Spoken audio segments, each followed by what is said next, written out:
So the Strategically Focused Research Network for Health Technology. So the Heart Association has been funding numerous strategically focused networks. There's probably over a dozen strategically focused health networks. This one has some unique characteristics. It's IT focused, which is relatively unique. And it also included a component where all of the PIs were to collaborate on a project that was undefined with the grants were made. So what we're going to do is we're going to go through and have them give a very brief overview of their research project, and then we'll open it up to a panel discussion. First slide is Seth. You want to speak from there? Or you want Yeah, this is great. So thanks everybody for attending. We're excited for the session ahead. I'm Seth Martin, the Health Tech Center Director at the Hopkins Center. So we're going to start off by each sharing some of our center's contributions to this collaborative project. And so this is an image that I chose that represents human-centered design. This is actually an image from Baltimore. This is pre-pandemic. This was a session that happened in the local AHA office, and you see it's just such a striking image. You see the art happening in the background. You see this quote about education being the most powerful weapon you can use to change the world from Nelson Mandela in the background. And as you see that these are patients, a diverse set of patients that have been brought into the office to participate in the design process, to co-ideate, to understand the problems, and then work to the solution. We've had some colleagues from Apple in the audience here today. Steve Jobs said you start with the customer experience and you work back to the technology, and that's what we've been trying to do in Baltimore as we build out our Corey technology, to start with the patient experience and work backwards. So this has been a process that we took from the pre-pandemic era and made it virtual onto Zoom and so forth as we went into the pandemic. And that's really empowered us in this collaborative project because we've been able to take the process that we've had, which has been led by one of our star fellows, Dr. Nino Itsakaze, who will be a speaker at the sessions later today. And we've taken that process and we've used it for our own work, for our cardiac rehab and AFib work at Hopkins. But we're also using this process for the heart failure project that we're all having the pleasure to collaborate on. And also our colleagues in Brazil, who have become really key collaborators in our network, have now taken this process and are using it in Brazil. And it's really driving reciprocal innovation with our collaborators in Brazil. So really, I feel passionate about this critical element as we build technology of bringing patients in as partners, and that this is going to lead to solutions that better meet the needs of our patients and ultimately are more effective. And then when we test them in clinical trials, we have a higher probability of success. So that's it from the Hopkins team. I'll turn it back to you, Frank. Thanks. Rhoda, you want to go next and talk about it? And Rhoda's a little bit, we have, the other kind of exciting part of this is we have two quasi-outliers as part of the research group. So Rhoda's one of the quasi-outliers, Andrea's the other one, but we'll let which I think makes for a very interesting group dynamic. So Rhoda, go ahead. Yeah, I don't know if I'm quasi-outlier or just an outlier, but we're focused. This is your first AHA meeting. Exactly. So this is what we're doing. We're focused on the brain, and we're centered around the smartphone, sort of picking up a lot of screen-based behavior. We pick up a lot of other cognitive-related behavior because that's our interest, is in brain health. We're adding to that a lot of different other kinds of applications, including ones that pick up passive engagement technologies. We've expanded to include beyond the smartphone with the computer, and then we've brought in wearable devices as well. And across these wearable devices, we're looking at all sorts of different kinds of measures that impact the brain. And then on top of that, we also include things that happen within the clinic. So we do additional measures, both with wearable devices. We actually also use technologies, and then we add to that the more traditional clinical data that you would collect in a normal sort of research environment. We include in that sort of blood-based biomarkers as well. And then we add to that from the brain side additional cognitive measures, imaging measures, and we're really pulling actually all this data together and really bringing different analytic approaches, pushing that data science AI component to the max. And one of the things we try very hard is to make sure that we work with anybody and that we're not going to be really prescriptive as to who actually we will work with. And we think in this way, because we're moving into such new directions, we can find our target working together. So I like to point out that we're kind of in this new wild frontier at this point, and we really need to come together. And if we can do so, then I think we're going to take our research in directions that we've never imagined before. The parachuters scare the heck out of me. Can I ask, Rhoda, what was the beavers early hurling? I love that video, so I always have to get it into my presentation. That's going to be really hard to follow. You know, well, Brahmajee, go ahead, and Brahmajee's middle of the fairway, so we're back in cardiovascular. Andrea's next? All right, I'm sorry. Andrea. Thank you. So again, that's so hard to follow, but I would say our work is a little bit of an outlier in the network, but we focus on how we use technology to improve cardiovascular health where 80% of the world's population lives and where over 80% of the cardiovascular disease burden in our world is, in low and middle income countries. And so our project is focused on rheumatic heart disease, which affects over 40 million people and 90% of whom live in low income countries. And our RHD Center name, yes, is a complex acronym, but it also came from the fact that we want to add RHD care into the essential health packages of low-income countries so that we can improve outcomes for this vulnerable population. And what you can see in the bar graph there is that we have two major barriers to doing this. There is a simple guideline-based care, which is just antibiotic prophylaxis. But finding the patients who need the prophylaxis is a major gap. Only 1% to 2% of patients globally know they're living with this disease that is essentially modifiable once we know. And so we are using automated intelligence-guided echo to try to push echo out into the primary healthcare system, which will have enormous benefit for RHD, but also for a range of other cardiovascular and pulmonary and oncology diagnoses in low-income countries. Our second aim is to keep more people on prophylaxis, so we've developed a mobile registry that provides dynamic assistance to primary healthcare workers in low-resource settings. And our third aim is to really generate the investment case for these low-cost technologies to scale up in low and middle-income countries, so that our learnings not only impact the patients in Uganda, where our primary work is, but can be scaled through low-income settings, not just for RHD, but for all kinds of cardiovascular and related health conditions. So our contribution to the network project, yes, I'm a pediatric cardiologist and I know nothing about heart failure.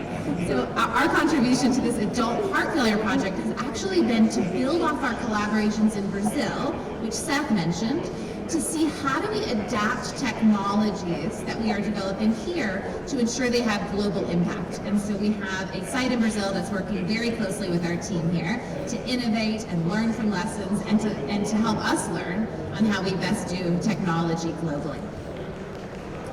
All right, whose slides are going to come up next? All right, now. Great. Michigan. Yeah. So, good morning. My name is Brahmajee Nallamothu. I'm a cardiologist at the University of Michigan and the director of the University of Michigan's SFRN, which is entitled Wearables in Reducing Risk and Enhancing Daily Lifestyle, the Wired L Center. So it's interesting. It is, Greg, I kind of sadly say this, but we are probably middle of the road in terms of all the exciting tech stuff that comes in here. What we're more excited about is trying to figure out ways in which we can establish and really understand the evidence behind much of the technology that gets developed. And so, our center has been very excited about bringing in some of the rigor that we've had scientifically over the last several years, whether it's the development of drugs and devices, but thinking about how we use that for technology as an experience. You can see here that our 4 pillars have been around community engagement to make sure that the questions are actually relevant. I think Seth's piece about understanding through user-centered design is a big focus of our group as well. We also are very interested in trying to use the tools of digital clinical trials in this space. So we are big advocates of trying to, have these technologies be studied in randomized clinical trials. In fact, like tomorrow, one of our first ones, or on Monday, one of our first ones will be presented, and it's a large RCT of a technology that was used and randomized amongst individuals who were undergoing cardiac rehab, a 220 participant trial, and so we're excited about bringing that kind of science and rigor to it. And then finally, I think that the last two pieces are really important to us. One is around collaboration and dissemination. You can see a little picture up there of the Flint community. So one of the things that we've learned early on when it comes to technology is you can end up just gravitating towards these large academic medical centers and having very little relevance for individuals outside of certain communities. And so, we have been, in our work, trying to recruit actively from communities that have been underrepresented within the clinical trial world. And in particular within Flint, we partnered with a federally qualified health center, which has been a really interesting and unique experience for me at this stage of my career. There's all sorts of challenges that I think we oftentimes take for granted. And then I'll say the last thing is this idea of platform scalability, and that's one of our core principles. And we're starting to do this now. In addition to the trials that we have that are ongoing and directly funded by the AHA SFRN, we've been able to use these platforms to start to study other types of technologies and to try to merge into other areas. And I think that's been a really important and growing learning experience for us. Oftentimes, with these types of studies, you build up an entire team, you learn how to do things, you have to go through everything from like the regulatory piece to procurement to contracting, and then as soon as it's all done, everybody leaves and it dissipates, and then you have to restart again. And that's something that we have always seen as a big inefficiency, and we are trying to change that as well. So I'd be excited to talk to anybody afterwards. I think that what is really that value to us is, like, as we are talking about the collaborative project, we think that we can hopefully bring, our experience with trying to create an evaluative framework that will be rigorous and will hopefully allow us to understand how this technology is having real-world impact. So I'll stop there. Alex? Thank you. Alex Sandu from Stanford. I am a center co-director of our Health Tech SFRN. So our center's really been focusing on thinking about how we can use health technology to overcome the inertia that's observed in chronic disease management, especially with relation to hypertension. And our center project is really focused on how we can use a health tech solution to make it easier for patients and clinicians to overcome that. And now we're working in collaboration with other centers here on how we translate that to the .hf project. And I'll turn it over to Dr. Wang to kind of say a few extra words about our center project, if you'd like. Thank you very much, Alex. I'm Paul Wang. I'm the project director for our project centered around using a digital platform for hypertension management. And so, as Seth described the journey, our journey started in a process similar to that of patient-centered design, but that of the Stanford Biodesign process. And this was actually a Stanford Biodesign innovation project of mine and my colleague Meg Babakanian. And our need we identified was to improve the control of blood pressure. And as we looked at that, really the specifications were, how do we improve blood pressure throughout the country and use less resources? So with that really as our design specification, that's how we went about our process. And so we realized that we needed to have a very streamlined system, a platform that, as Alex mentioned, really was able to integrate with the system and in fact address clinical inertia. So as we all know, we're very overwhelmed. The average primary care physician and physician caring for the bulk of our patients is very overwhelmed by the electronic health record system, the ability to deliver care at the patient bedside. And so we wanted a way in which we actually reduced that intervention. So using Bluetooth-enabled blood pressure cuffs, the data flowing automatically to our healthcare system, and then into our digital platform called HeartX. it's able to then use a prescription algorithm to be able to then identify the appropriate treatment points, but only when necessary. So it's only when physicians and providers need that information does that go into their routine Epic inbox, etc. So really allowing us to streamline care with the idea of being able to improve outcomes, really with the idea of lower resource settings in mind. And so we're about to embark on a clinical trial, a randomized clinical trial against usual care. And then we just recently joined an accelerator within Stanford to look at commercialization. Thanks, Paul. And so a couple of things about the grant process. There were two items that were unusual in the grant process. One was we asked them to submit a business plan to prove that this was sustainable. And we discovered it was a bad idea to ask a bunch of academic researchers to write a business plan. So that's a lesson learned from our side. But the second piece, which I think has been intriguing and what the groups talk about, is we asked them to collaborate on a project of their own choosing. So across all of these institutions, and we gave them virtually no guidance of what to do. So our other lesson learned, Patrick's here, Patrick can speak to this better than I can, the group came back to us and said, we're really struggling, can you give us some guardrails? And so Patrick drafted some guardrails. But maybe Brahmajee, you can start talking about what that was like as a group and sort of how the journey progressed and where it's ended up, and then everybody else's perspective on it. Yeah, no, it's a great point. So I've been involved with other SFRNs, and with other SFRNs, there's always been this implicit understanding that we should collaborate. And so, with kind of that, implicit understanding, people would go out and attempt to do some type of collaborative work. But, most of the time we're all busy trying to do our own work and trying to reach out and trying to make something happen between institutions is a little challenging. So just to be very clear, this one was quite interesting because what they did was they actually carved out a budget and they said, this budget is available, but it's only available for the collaborative project. And so you have to figure out something to do, and it's attached to this hard money. And that made a big difference, I think.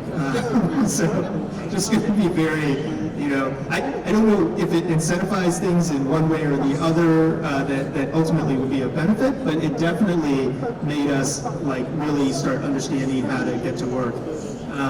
But at the very beginning, it was a challenge, right? I mean, I really, it's just interesting to hear all these different groups, right? But I mean, you can see we have everybody that deals with brain health to, Africa and rheumatic heart disease to so many other different priorities, even amongst the kind of more traditional types of centers that were funded as well.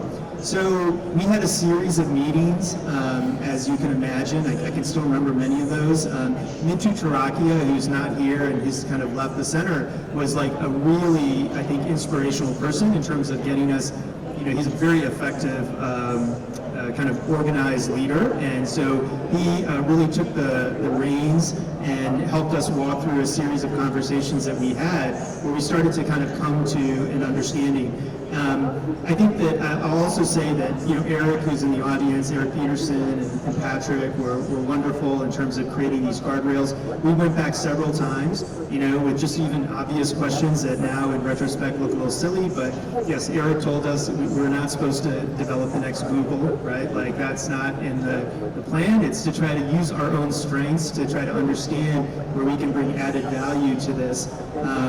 And so we went through a series of different types of discussions, and it's been actually a great experience. I actually know quite a bit about most of the centers here now as a result of that, which is a good thing. I think we still are struggling with what is the right way. I mean, anyone who's worked in collaborative work knows that it's hard enough to get our Department of Internal Medicine to agree with the Department of Surgery at the University of Michigan, let alone Stanford or Cincinnati or BU or Hopkins. I mean, it really, there are real and fundamental issues around this, but I think that it has given us some growth, and I'm sure others have lots of thoughts about this, but I feel personally that it's been a positive experience overall, and we are actually at the point now where I think we have at least a game plan we've got to execute now in the next year and a half or so, but even coming to that consensus of we're all on the same page has been quite a journey. So. Seth, I know it's led to some other things for your institution. Maybe you can share some of those. Yeah, I mean, I agree with Brahmajee. The collaborative process has been very positive, and in fact, and I'd like to speak more about the heart failure collaborative, but just to mention, you're right, it has led to more things, including in collaboration with University of Michigan. So we came together as we got to know each other from the start of this SFRN, and then through all the interactions as part of the Heart Failure Collaborative Project, we came together with Alexis Beatty from UCSF and other collaborators and put together a large ECORI grant on cardiac rehab, our mutual interest, which of course is relevant to the heart failure population, but also is a bigger issue. And so that was a big success. And that's part of the sustainability of our network. We want to work together on this particular heart failure project, but we want to work together over the long term, really build on the momentum we have from getting to know each other and learning the strengths of each of our centers. So maybe just to speak a little bit more about the initial process that Brahmajee started to speak to. One of the first things we did as centers was a SWOT analysis. Actually, Andrea, you set that up. It's something that you typically do for your own projects. You brought that to the group. I still remember those 4 quadrants, the colors, and we all had a lot of details from each of our centers to try to understand what is each center going to bring to the collaborative project, and that we can really leverage the strengths in the best possible way. The collaborative project also was like, we had times where we went through just kind of listing out all the possible things we could do together from where the needs are from a clinical and public health standpoint, what we could tackle. We knew we wanted to tackle a big problem.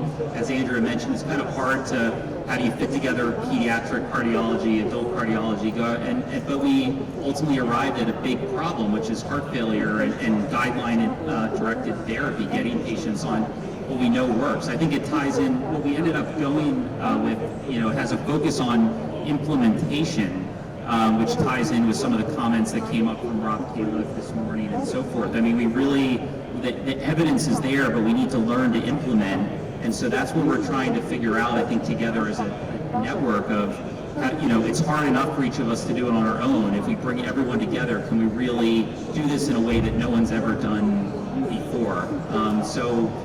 We kind of got to know each other at the start of this network, and then this collaborative project started after the network had been together for a year, and we're picking up momentum. And I think I'll leave it to some of my other colleagues to fill in more details around sort of what recent activities have been and what we're doing. But I agree with it's been a very positive experience.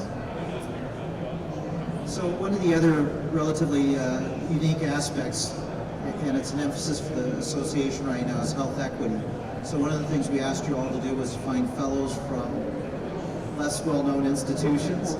And I'm curious how you guys think that's worked out, if it's been successful, or what impact it's had on the project. You want to go first? Sure, I'm happy to.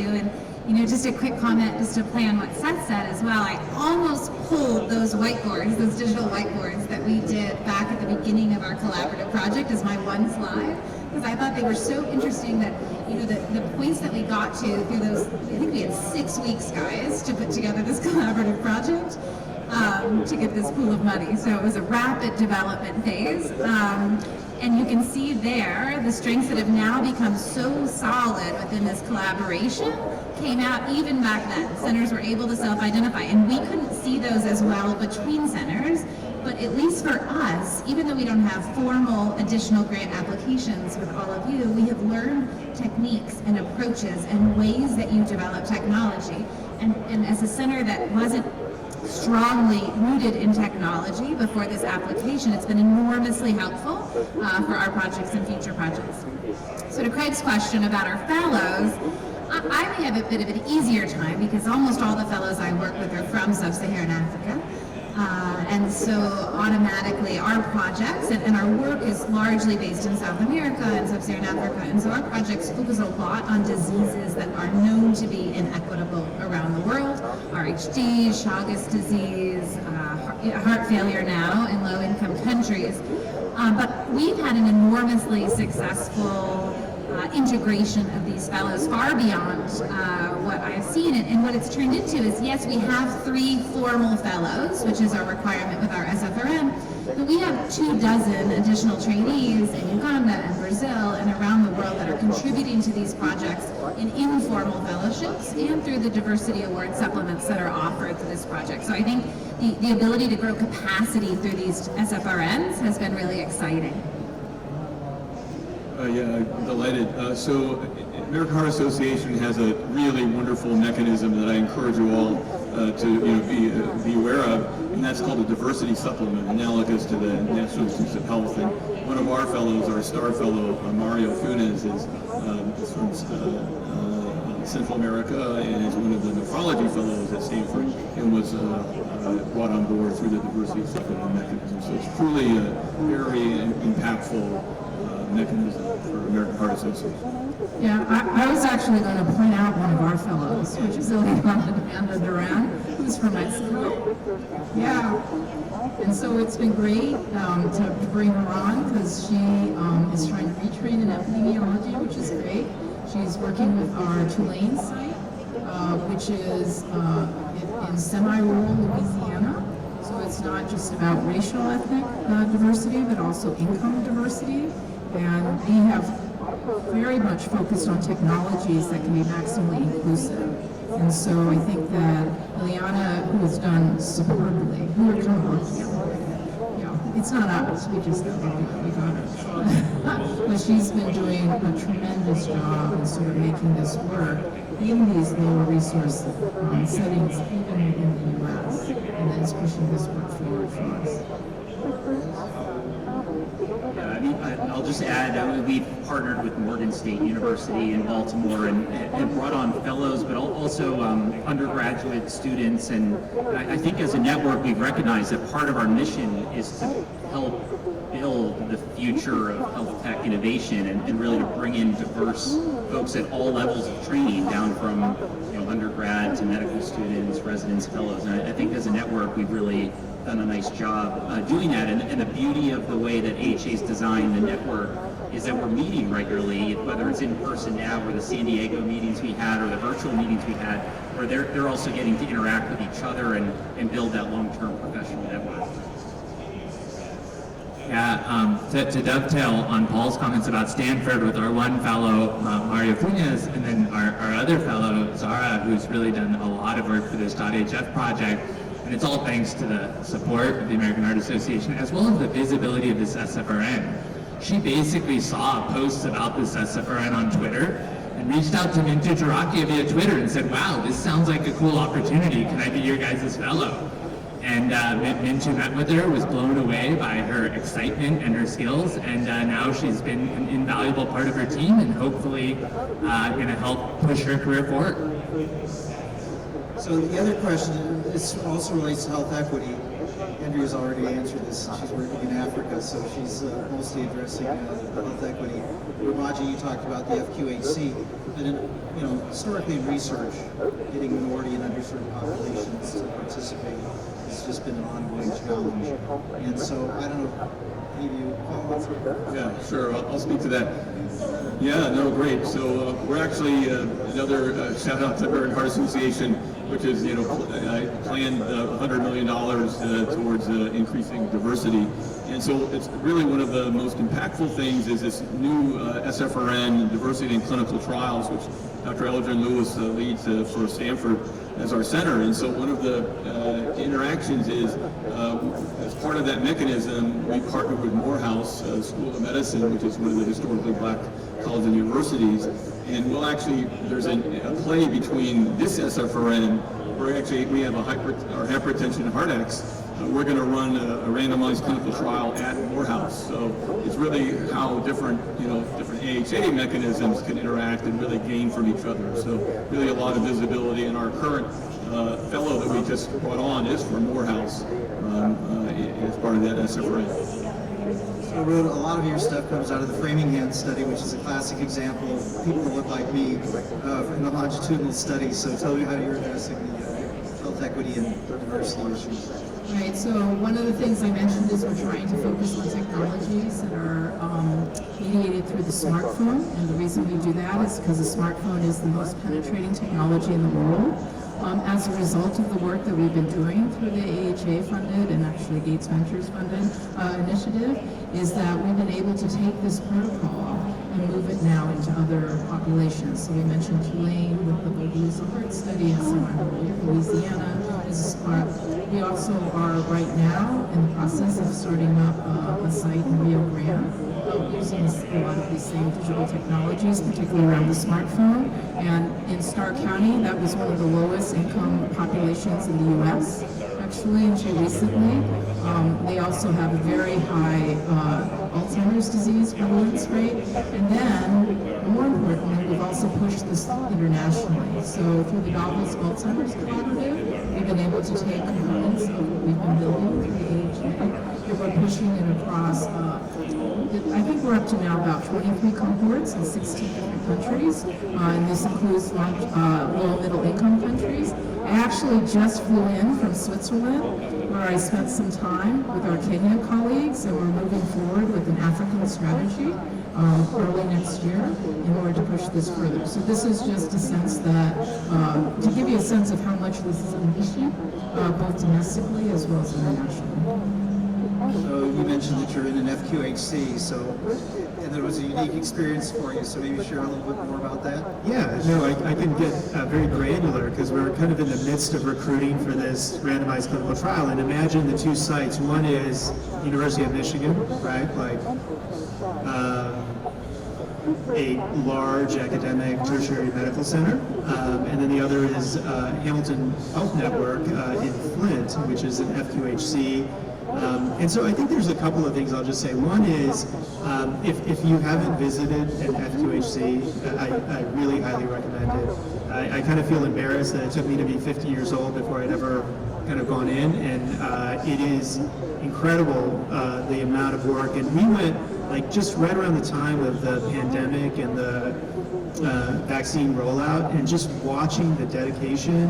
It really is incredible, and how important these FQHCs are oftentimes for the communities they serve and the connection. I mean, people walk in, maybe they have that dedication to our football team, but like, it is incredible how dedicated these folks are to their centers themselves, and that was very eye-opening for me.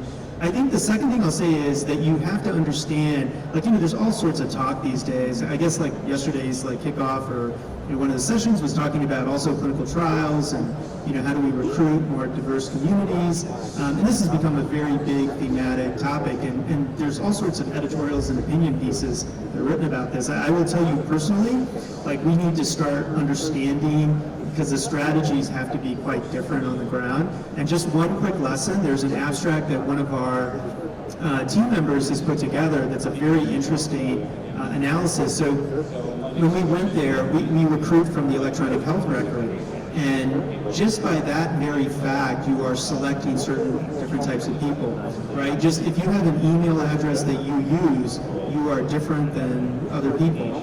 And so we had to very early on figure out, we couldn't use the same strategy at the University of Michigan that we were going to use at Hamilton Health Network. So we ended up creating a different strategy where we started to use text messaging, and just varying that. We've been able to recruit at the same rate in both of those centers, like not the overall numbers because it's just a much smaller institution, but in terms of getting people to be responsive, that made a huge difference for us. And I think that's one of the areas where I think we've learned a lot. Like, you just can't use that same thing and just hope it's going to work, because these are different types of communities. The other thing I'll say is our intervention, going back to like what Seth had described about user-centered design, we actually did interviews with both communities, and the individuals we're recruiting at Michigan tend to be older retirees. It's much easier to get a hold of them between 9 and 5, right? And then like in Flint, it's a lot of working age folks. And it's hard, right? I mean, our coordinators will tell us stories about when they're recruiting, and they can hear like 3 kids crying in the background, and I'm just like, oh God, I can't believe we're asking them to do this, So it just makes you realize like you have to really put the context of whatever you're doing and apply it in those communities. And again, these are like obvious lessons. I don't think I'm sharing anything that none of you would not understand already. But when you're at the ground and trying to accomplish this, it just becomes much more real.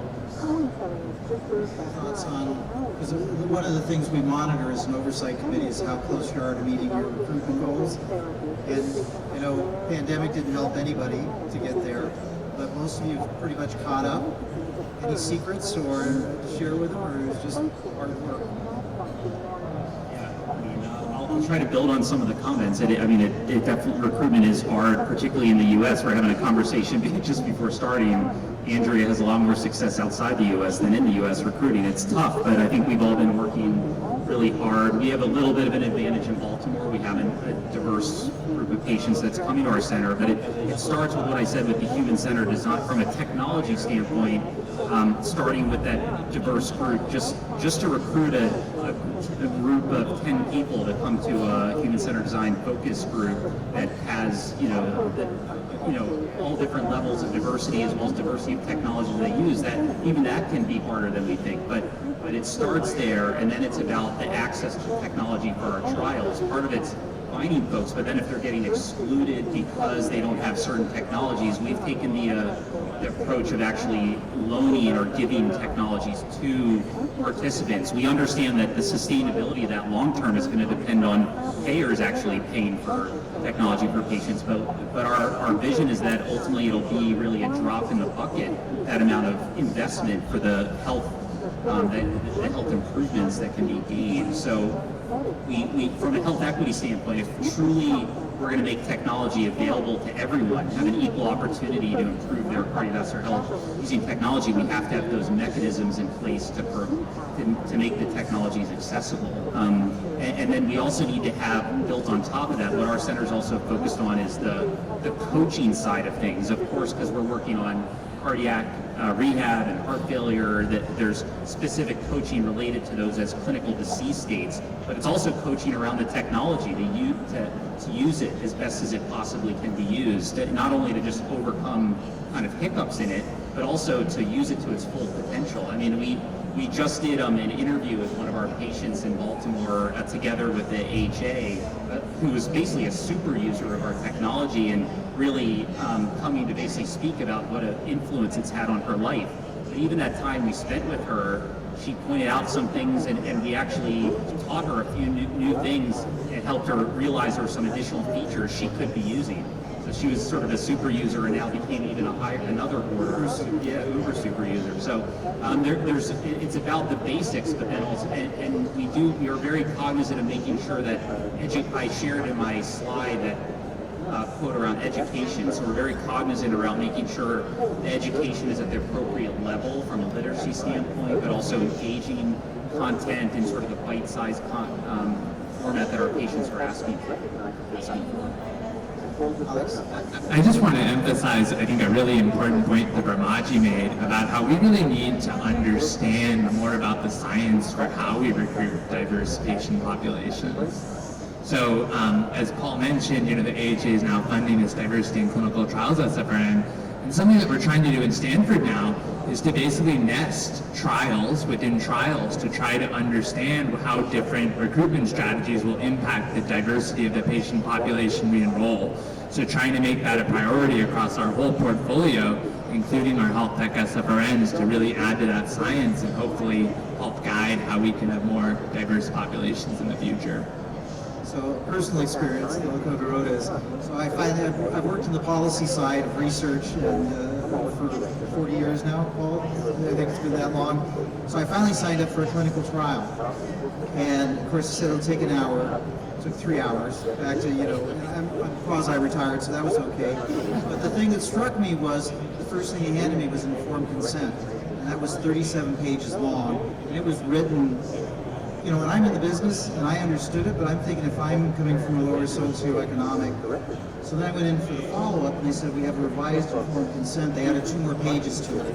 So I think there are things that we can do to help fix the recruitment in the process. I would say that they paid me $1,000, so that was kind of motivating for me to sign up. But I'm not the kind of people that we really need to sign up. Rhoda, you had some thoughts? Yeah, I was going to say, you know, besides sort of the patient-centric design piece, we actually have a participant-focused study design.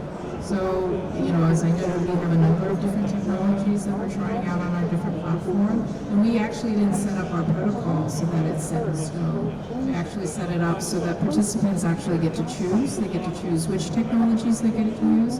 They get to choose how long they're going to use them for. And we find that in that way, we're not turning around anybody away by saying you have to do this. We're trying to meet them at their comfort zone and let them do what they're comfortable with. That's been really effective. And just to let you know, we find on average people will choose about 5.6 technologies that they're willing to work on. And then beyond that, then you have to get to the super users. But I think that that's really important so that we're not forcing them to do things that take them out of where they're comfortable. I'll just build a little bit on what Rhoda said too about engaging with our participants. We had a really interesting lesson when we rolled out our platform in Uganda that we dramatically overestimated people's technology competence. We had to scale way back and revise our training down to like how to use a touch screen, how do you turn on a tablet. But we should have anticipated that. That's not the point of my story. The point is we then decided instead of our experts doing the training for the technology, we would employ a group of participants, some of the nurses who were going to use our technologies, and they created an entirely new training presentation and technique. And it was vastly different than our training. We're like, well, we'll see about this.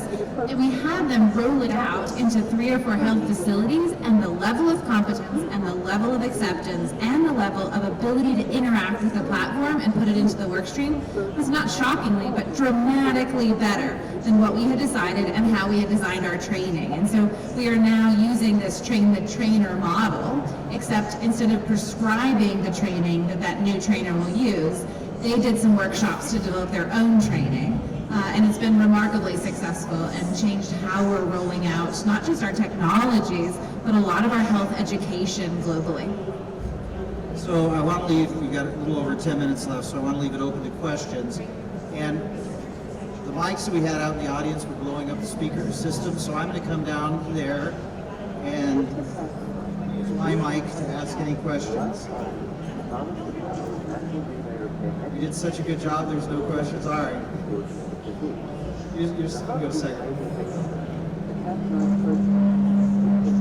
Super quick one on that training bar. Can you elaborate what the difference was on the secret sauce of what changed? Yeah, I mean, it's interesting. We haven't done a formal sort of side-by-side comparison. It's probably worth doing, honestly, of the details of those differences. But having seen these training presentations that were developed locally, there was a lot more local examples, a lot more case-based studies, a lot more local analogies to things that were well known in their community, that there was comparisons between farming locally and how you have to collect the bananas from the trees, and so now we need to collect the injections so that we can make sure that we have that returned back into families. I mean, they just made it local.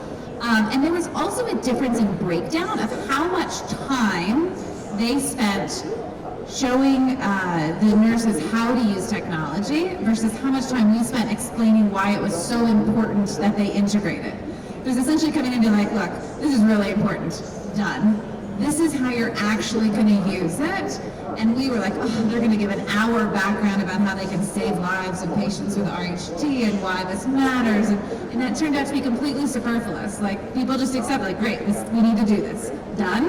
Now let's spend all of our time learning how to actually use this technology and integrate it.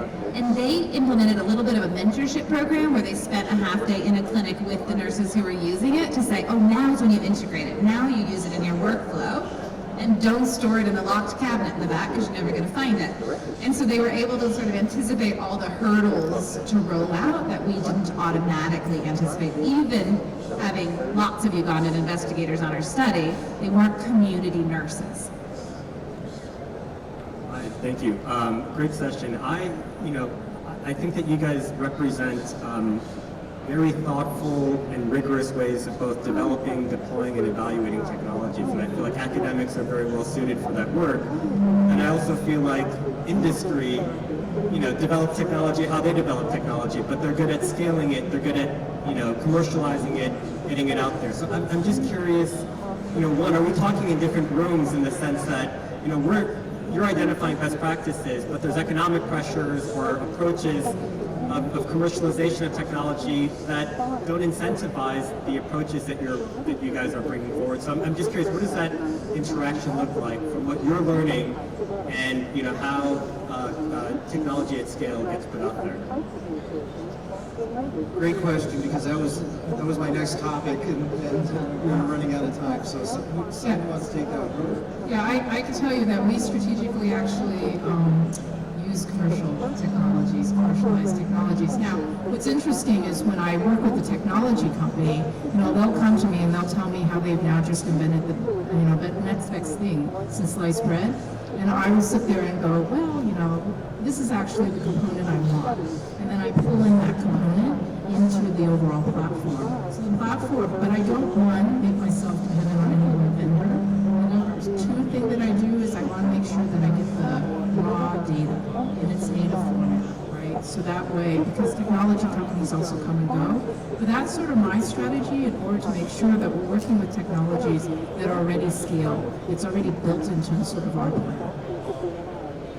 I can add it's a great question. I think part of as you're saying, academics are good at generating evidence, and part of, I think, the inspiration for this network was the lack of evidence in this field. I think Alex and Brahmajee have been kind of alluding to that, and kudos to the AHA. You can see the diversity of thoughts and approaches sort of on this panel. So kudos to Jim and Glenn and Eric and Craig and the whole team putting such diverse groups together to think about this. But I think maybe something that hasn't come as to the forefront in the conversation today is that we are working quite closely with technology partners. With our Corey product, we've had a deep relationship with Apple for 7 years, spent time in Cupertino co-designing. So we understand there is that need for partnership, and in fact, that's well recognized by the AHA CHTI, the Center for Health Tech Innovation. They have an innovators network, and they really embrace that need for collaborative creativity with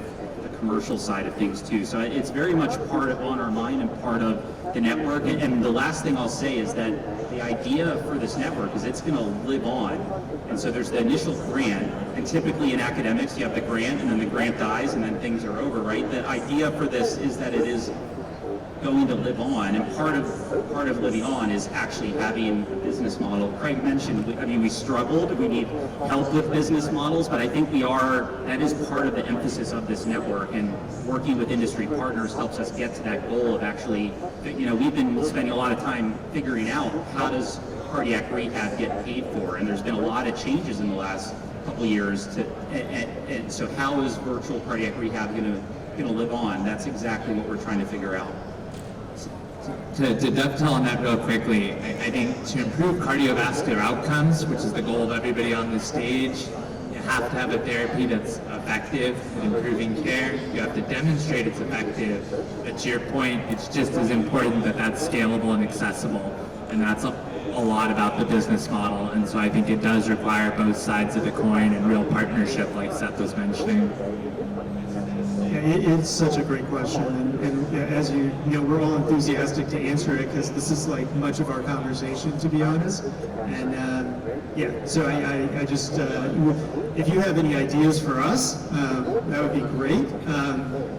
We've tried to, we've had so many conversations. I think we've tried to sit there and say, okay, what's the scientific principle? Maybe we can study that. But then if we understand that this works, whatever we develop, we know is going to be clunky, and it's ultimately going to be up to a a commercial partner to kind of both disseminate it and then probably enhance it in some way. And I think that's a real critical framework for us. In fact, I think the collaborative project itself, part of it was like scaling ourselves back to like, let's try to focus on the science because that's kind of what we do better.